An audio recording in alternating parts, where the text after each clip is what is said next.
The Jesuit priests have been infiltrating every institution, and they're ready now for a takeover. I want you to pay close attention to this first person that we're going to interview. He's an ex-Jesuit priest, and he tells you about the infiltration by the Jesuits. Especially I work in dealing with the infiltration of churches and religious institutions as well as government. That cover a tremendous number of institutions. And the purpose of that infiltration was what for? Well, the purpose is what the Roman Catholic system has all the time as her own purpose, is to infiltrate, to penetrate all the areas of life where the Roman Catholic can have control and access for the coming world government. What that means is, in preparation for that world government, the Roman Catholic institution, especially since the establishment of the Jesuit order in 1541, throughout all these 500 years, they've been in preparation and through infiltration and penetration of every level of society in order to take over the world politically and religiously. There are two doctrines that define very well these dangerous goals of the Roman Catholic institution. Two doctrines define this very well. One is called the doctrine of the apostolic succession, and that is dealing with the papacy. And the other is the doctrine, the temporal power, and that is dealing with world government. Of course, both, because you can see that even the Pope and his own individual office, he meet those requirements. He is not only the head of his church, as he called himself, John Paul II, the present Pope. He said he is the pastor of his church. He is not only that, but he is the head of his state, of his country. What that means, he is the head of a political state. Both combinations are in one office there. In prophetically speaking, that is what we see in the book of Revelation. The political power always hand to hand with the religious power. I did training in monasteries and convents where I prepare cursillistas, the Legion of Mary, the Blue Army, many of these militant organizations. I train and prepare how they can become Baptists, how they can become Adventists, how they can become Methodists, how they can become Presbyterian, how they can become Pentecostal, and all these areas where they must infiltrate any area. You bring up one of the other questions I have. Might as well ask it now. Particularly the Blue Army. Is that in some way connected with the Fatima? That's correct. Is that to protect it, or they are the army that creates the greatest promotion of that cult, of that satanic cult here in the United States. In every country, the Roman Catholicism display this promotion to the so-called Virgin. There is not even Mary, the Mary that we know in the Gospel, but a distortion of that really, truly Mary of the Gospel. They display to different militant organizations the promotional need for certain saint or virgin, whatever. And the Blue Army is the greatest promoters of the call to Mary here in the United States.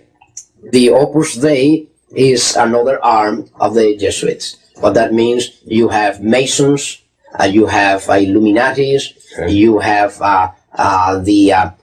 the New Age movement, you have the Trilateral Commission, you have the Club of Rome, you have so many others. There are in different areas working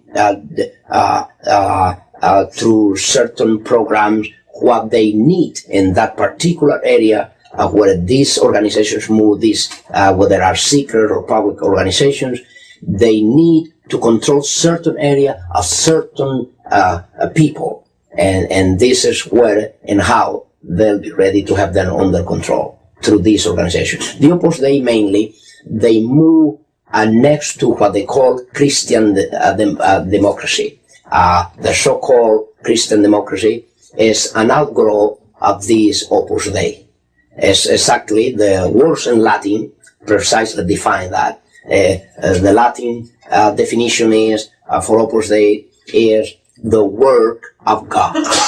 What that means, the Opus Dei, Opus meaning the work, and then you have how you call Dei, Opus Dei, the work of God. When the Council of Trent occurred, it was controlled by the Jesuits. Yes. How about the Vatican II? Now, the connection. Yes, the connection is very, very, very prophetic. I will say this, and I think that will clear the whole point here, because it's so prophetic that while the Council of Trent was the first council to be managed by the Jesuit order, the Vatican Council was brought about by the same Jesuit order with the same intention. And you know the intention of the Council of Trent. The intention behind the Council of Trent was the Counter-Reformation. What was the intent of the Vatican Council II? Another Counter-Reformation, but called today, how you call it? Renewal. You see the point? Now, the change wasn't made, but the intentions were the same. Yes. See, more sophisticated today. Yes. You see, the Counter-Reformation was taken to the Council of Trent. That was the entire Counter-Reformation was performed by the Council of Trent, decrees. Then through that time until today, Vatican Council II came about with the idea of renewal. That means another step forward, and the final, I will say this is the final stage of a Counter-Reformation. Now, how about the Charismatic movement? What's the connection with that? The Charismatic movement is serving the purpose, as we said, of one of the many issues. As we said about Saturdays and Sunday, they'll pick up every issue with different denominations. In the case of the Charismatic movement, they pick up the Charismatic movement because one factor, they could not bring under subjection the Pentecostal denominations. They couldn't. They could not. Even when they went to the Ecumenical movement before, from 1945 down to our day, since this already started. As a matter of fact, if you want to know, the World Council of Churches started financed by the Jesuits in Europe in 1945, after the end of the Second World War already, or by the time that the World War was to end, already the Jesuits were at work trying to unite all the Protestants in Europe. And that was the origin of the World Council of Churches and the Ecumenical movement. Today, the Charismatic movement is serving that purpose. Where a Pentecostal could not be bring into the Ecumenical forum, they brought it through the exercise of charismatic gift. Would you consider that Jesuitism to be an occult secret society? It is an occult secret society from the point of view that the Jesuit order, what you know of the Jesuit order and what everybody knows of the Jesuit order, is not the truly Jesuit order. What that means is even the Jesuits within the Jesuit order, they all are not knowing the secret society, the inner secret society that they are surrounded by. It's a pity to have even to say that at this point in the history of the United States, in the history of the presidents, has not been other president.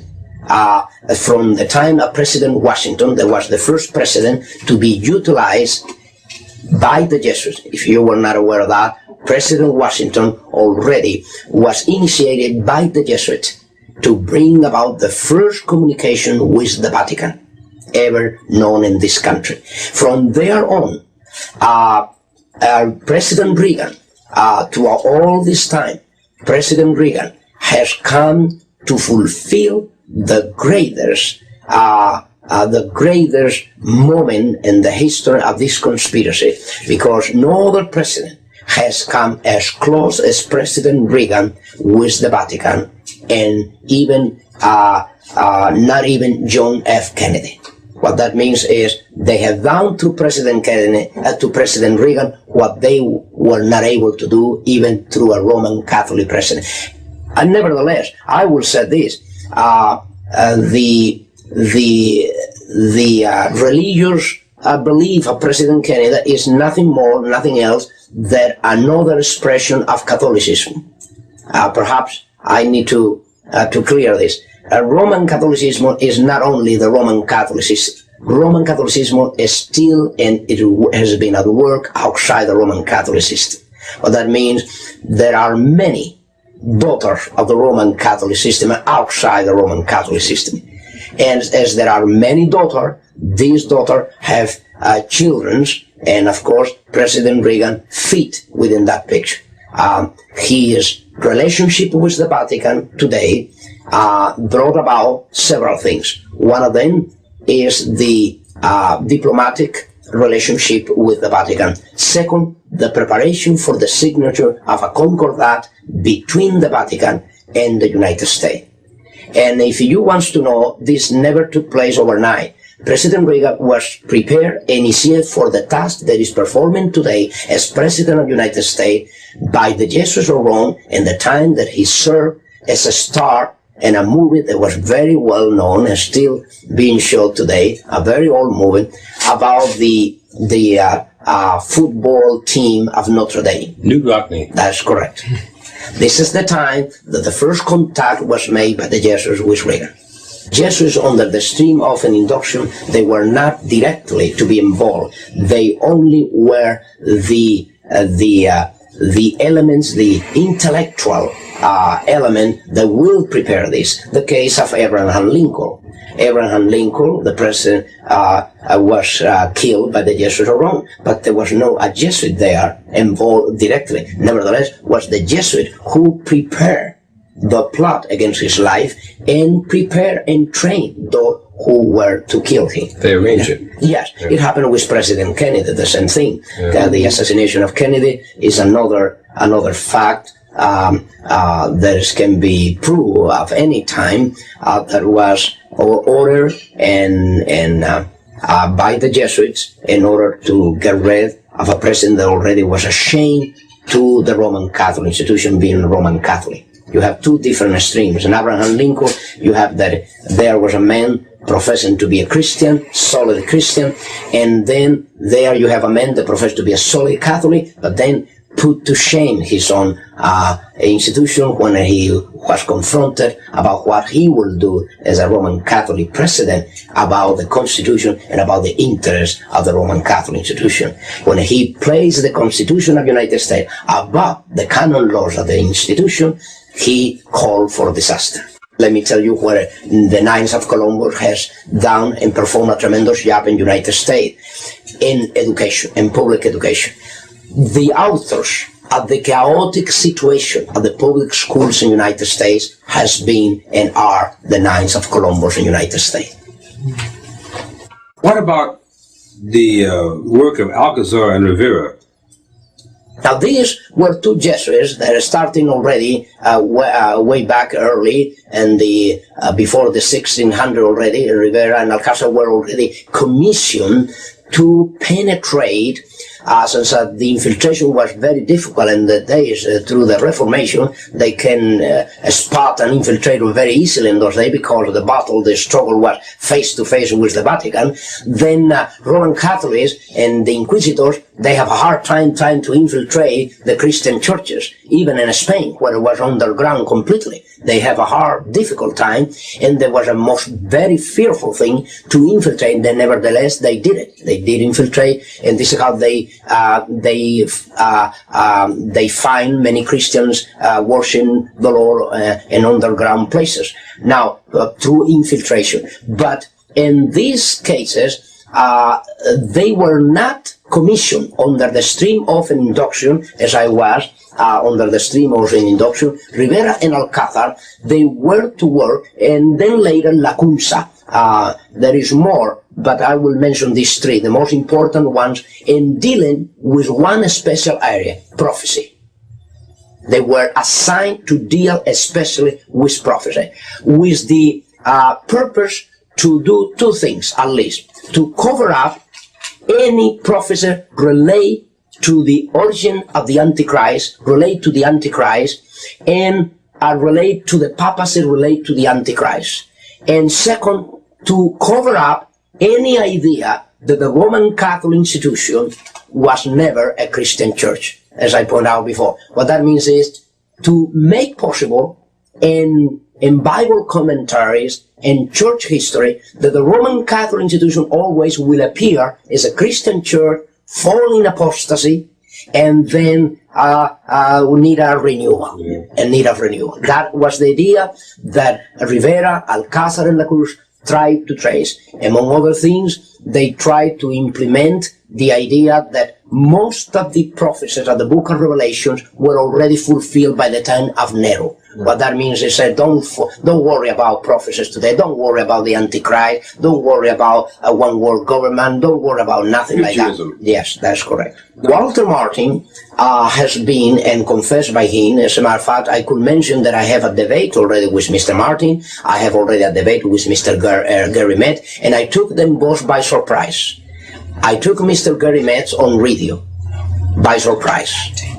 I not only persuade him, I force him to answer these accusations and these slanders. And then I took immediately Mr. Walter Martin and Anaheim. And both gentlemen, they were not looking really to meet with me. They were trying to avoid, if it were all possible, that confrontation that I did have with both. We have tapes of these confrontations and these debates. And then Mr. Walter Martin, he himself, even so that I knew his name and the list of very confident persons by the Jesuit order.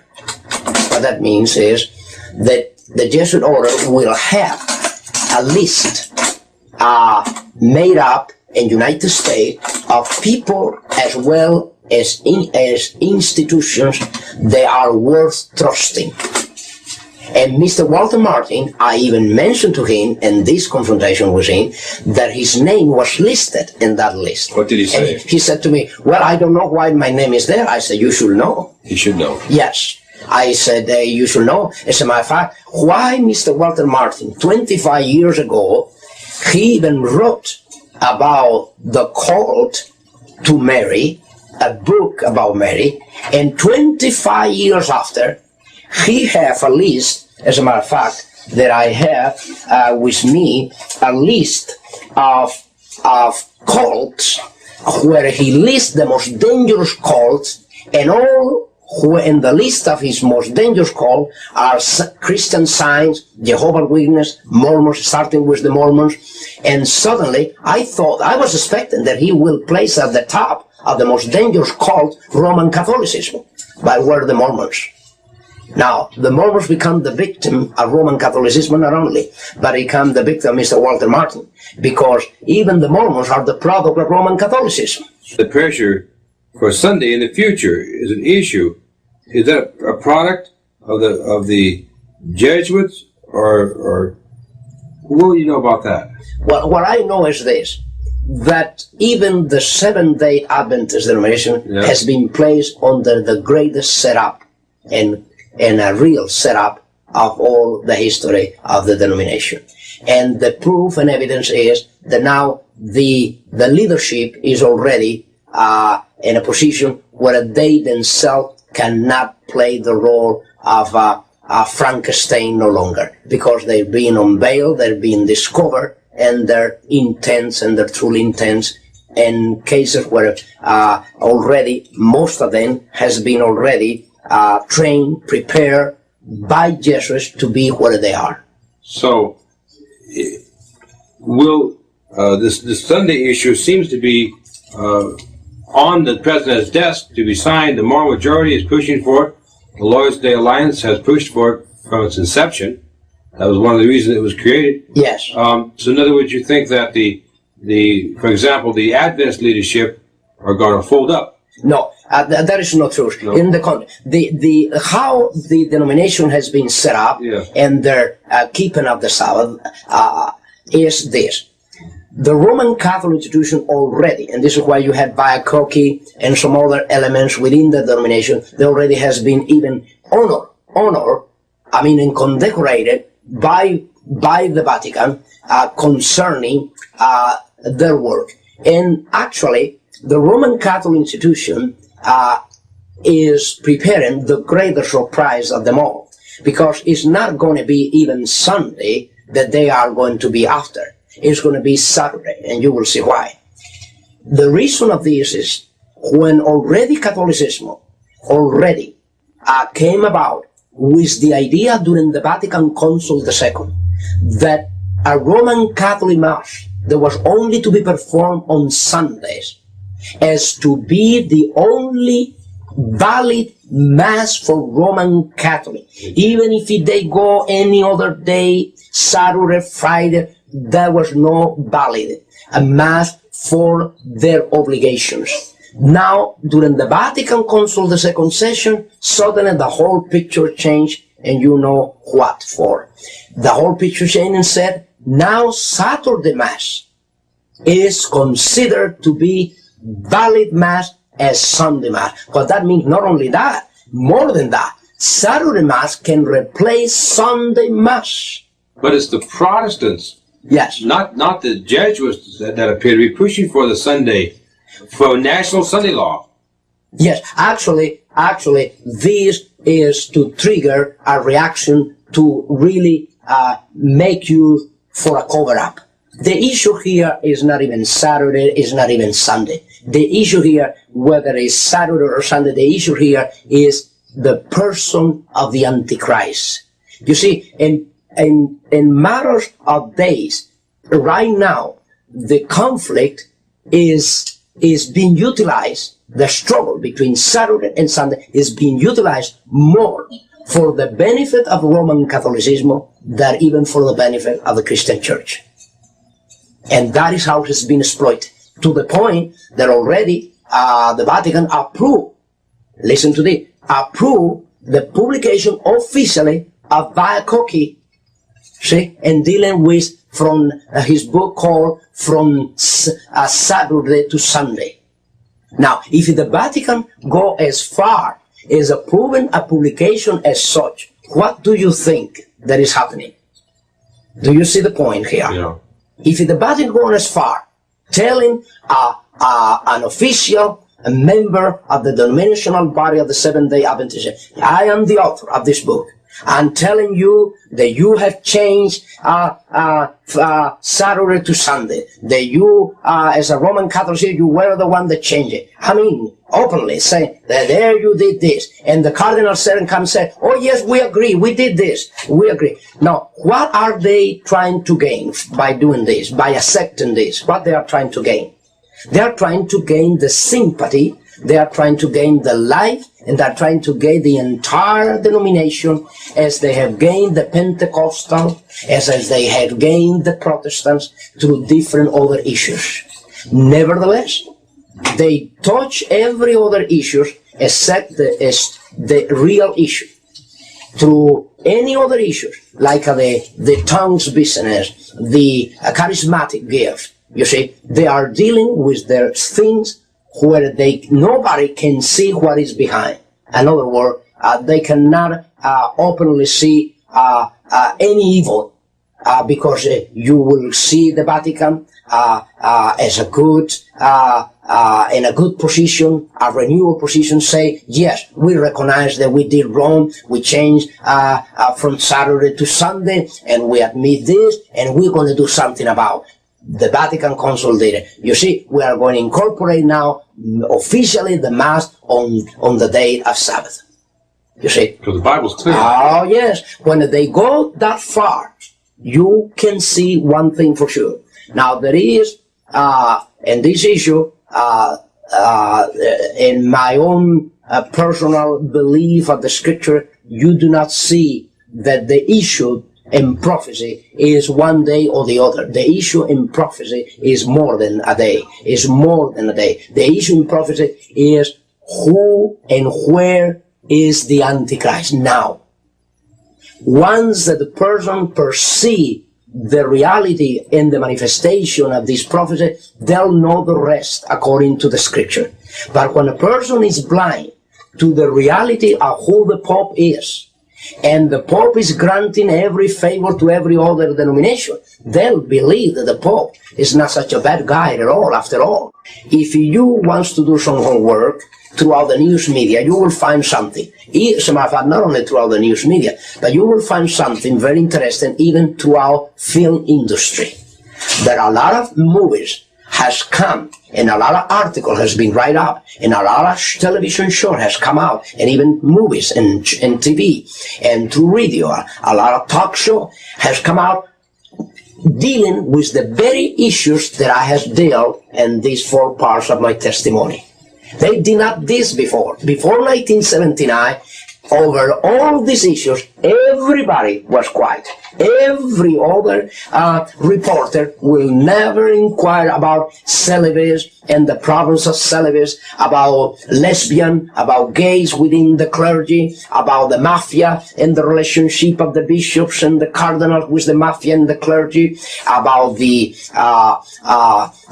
banks, international bank situation with the Vatican bank. Nothing of this was ever dealt with, except when these testimonies went out.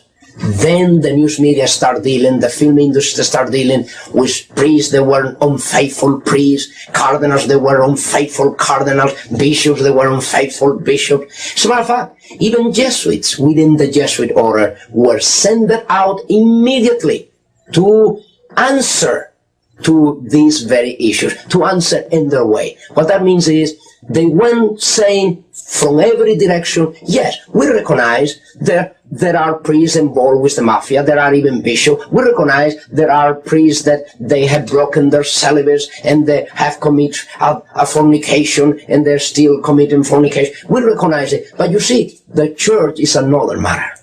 The idea always was to tell the Catholic people, tell the Christian world, yes, these things happen, but this is isolated. This is one priest, a bishop, a cardinal, someone that was unfaithful. But this is not the religion. This is not the system. This is not our belief. This is not our life. This is not our conduct. That is what they pretend to do. You have, among even present Jesuits, Hans Kahn, the German Jesuits, and then you have Malachi Martin. These men under dispensation. What that means, granting them the authority and the power by the Vatican and the Jesuit general to go out and speak against the Pope, speak against the liturgy, speak against the clergy, and they will not suffer excommunion. You see that they can go now trying to deal with these very issues, trying to justify that regardless of all this commotion, of all this immorality, of all this corruption, of all these crimes, this is different from the mother, from the system. That these are individuals within the clergy, but not the system. And of course, the system is the one that created them all. Has there been a certain promotion to create in the United States a special way of looking at Roman Catholicism? Oh, yes. Yes, you mean type of propaganda special for this country? Yes, definitely. This is why they has been so successful here in the United States, being a country of a Protestant inheritance with a Christian beginning, right in the 1620, when the Pilgrims arrived to the northeast coast of this country. And suddenly, today is making a concordat between the Vatican and the United States. Now, what that means, this is the greatest treason ever known to the very founders of this country. I mean, the most direct treason and betrayal that have taken place in this country has taken place, and the fact that now this government is looking for fellowship, for relationship with the very criminals that caused the greatest massacre in Europe, by which massacre and through which persecution the Pilgrims arrived to the